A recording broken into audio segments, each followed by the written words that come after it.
Ian's just get the dust in. Ian's just filling a dumpy bag of wheat for one of the shoots. They must be getting hungry pheasants.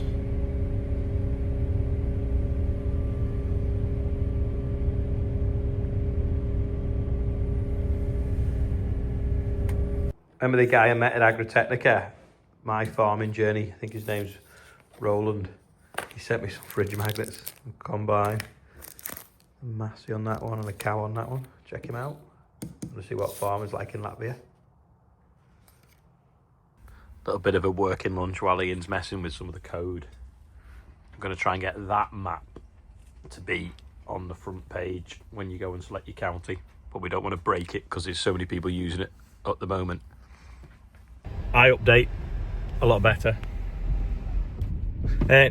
Yeah, Ian's been updating the website for logging where the beacons are going to be. We used a lot of AI to write it and it missed Wales off completely. It put Ireland and Scotland but missed Wales, so we've had to like manually input that. And then there's little things that it keeps trying to do which it thinks is better and like shortcuts, but then gets it wrong. So it's not going to replace anyone just yet, but it has actually made it a lot quicker. So yeah, we're all fed now anyway. Right, here's one for you. Why does moss sometimes just suddenly decide to fall off roofs, but then doesn't other times? It's not been windy, but that moss has just fell off overnight. Or is it birds pulling it off? It's weird, isn't it? Just some days you just get it, that it falls on the floor, then other days it doesn't. But it's been rotivated a bit by birds, perhaps. This was yesterday's quiz question. It is the hub on the Mango, or the cherry picker, and they have been marked so that they know that they've been checked in case they come loose or not been tightened properly. Because imagine if you're up in that basket really high and the wheel fell off, it could tip you over. How do you know Chester's getting fat? I'll show you without just looking at him. Because you can't jump in the car anymore. I'm having a look through the scrap to find something suitable for making a basket, because I'm going to make a proper beacon, not just a bonfire. So I'm trying to find something that's, I think a barrel's probably going to be the best thing, to be fair, but I just thought it might be something that was half made, make the job a bit easier perhaps. Yeah, and that skip's knackered. And filing cabinets are a bit square. Barrel's the natural thing. I found the tube to mount it on. That's the tube. Just sink that in the ground, weld a basket to the top of it. Quite big. Before we take the cherry picker out and John backs the valve for it to take the lights off, I'm just going to finish this fan off on that back one. Why is that gun not working? I was thinking, why is it not working, but it was unplugged.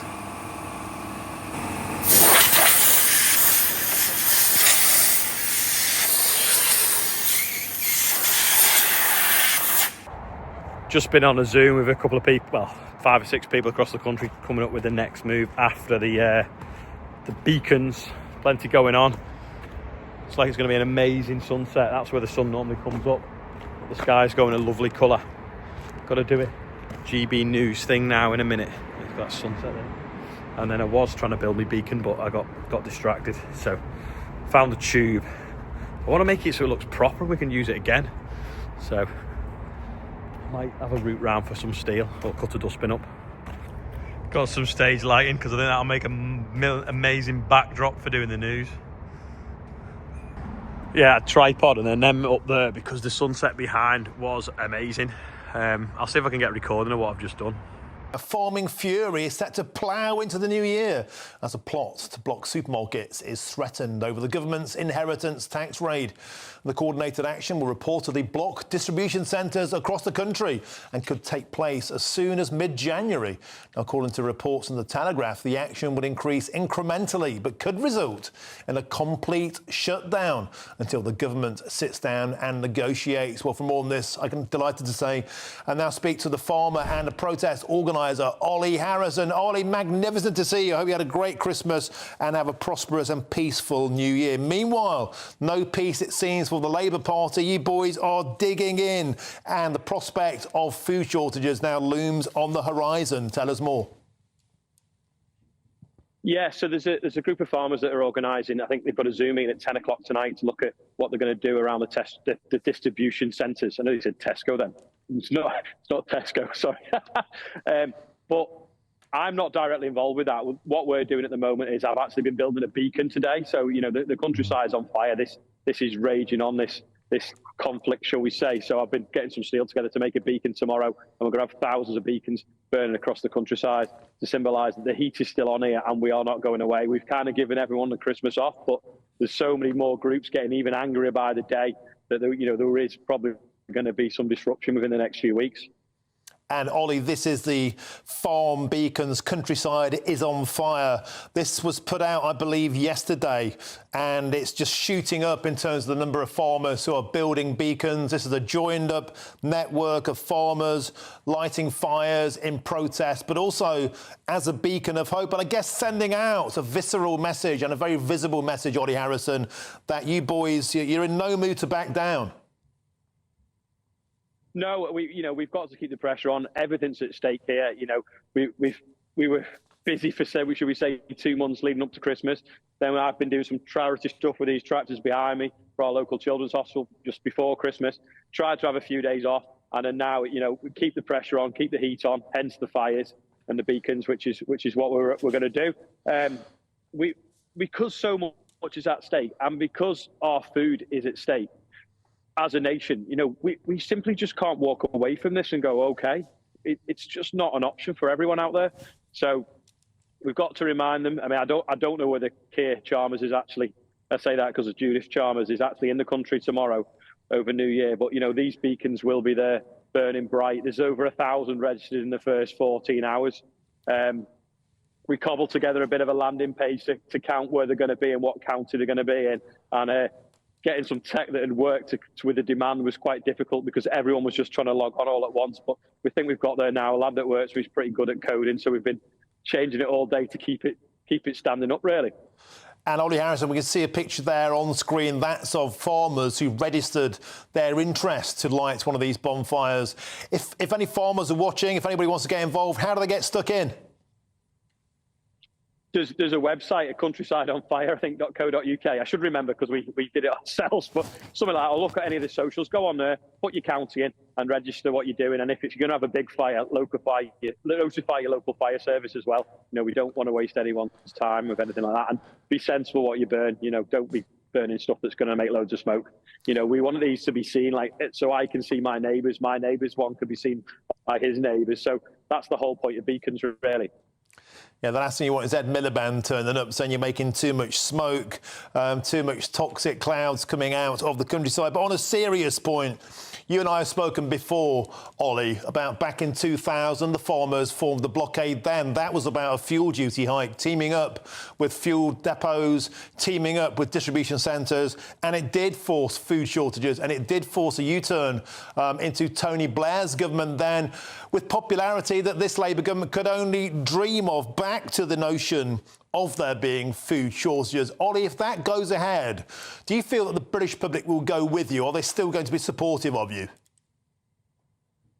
Well, this is the danger. You know, me personally, I believe that the strike action will do more than the blockades, because there's a risk of, you know, causing too much disruption for other people trying to go about their day-to-day business. Whereas the strikes, you know, if people are sensible and they stock up, then, you know, it can be managed a bit easier. But blockading stuff, just at the moment, it's a difficult one.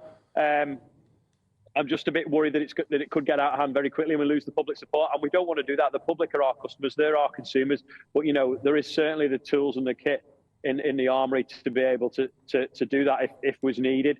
Like I say, we'll see what comes out of this meeting later on today. I think they're having it this evening, and watch this space. But just be sensible. Keep, don't go and panic buy. Just buy enough that you've always got something in the cupboards if food does get short for a week or so.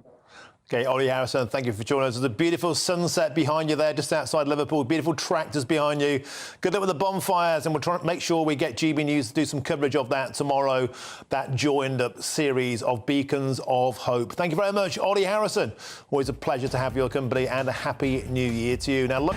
Not many on today's birthday bumper. I don't know how you pronounce it. O'Kane. Cloud and O'Kane. There's 18. Derry Jones, is it? Another Welsh one, sorry. Darwin Jones, 37. And Clifford Hart is on there as well. We're now 82,630, but sorry, I can't pronounce people's names. So, happy birthday anyway, and anyone else whose birthday it is today. Are you going to leave the clips on the wheels? You're going to leave the clips on the wheels? Or have you took them off? Oh, right, yeah. Yeah, there was 3,000 lights on this tractor. And if you look at this picture here, you can see it was definitely the brightest on most tractor runs. So it's slowly getting decrispetised. It's gone dark pretty quick now. I thought it wasn't, and then suddenly, when I suppose it is nearly 5 o'clock, got a load of cardboard in the porch that's going to blow around tomorrow when the wind gets up. So I'm going to stick it in a bucket in the shed out of the way, keep it dry and stop it from blowing about. And use it to light my beacon tomorrow. Some snow at times, that's the numbers so far. And then that is where they all are. So it's going up, so we've got 1,027 already. In fact, should we try and refresh it now and see if it changes? Just in the last few minutes. Where's the mouse from? Which keeps temperatures up overnight too. As we head through the early hours of New Year's No, it's not Eve, changed in the last 10 seconds. across But before it was Scotland, going up like every minute. Outbreaks of rain, also some snow across northern parts of outbreaks of rain. This is the view that Ian just had of me doing what you've just watched. Giving everyone the Christmas off, but there's so many more groups getting even angrier by the day that there is probably going to be some disruption within the next few weeks. And Ollie, this... Just been screwing this to this one so it doesn't fall over. This is what I put together last night. That is about all today. Thanks to everyone that's registered where their beacons are going to be. I'll hopefully get my thing finished off in the morning. The link is still below if you want to go and register one of yours. Don't forget, if it's going to be big and you think the fire brigade might get called, ring them and tell them what you're doing, just to see so it doesn't waste anyone's time. Anyway, that's all for today. Thanks for watching, and I'll see you tomorrow.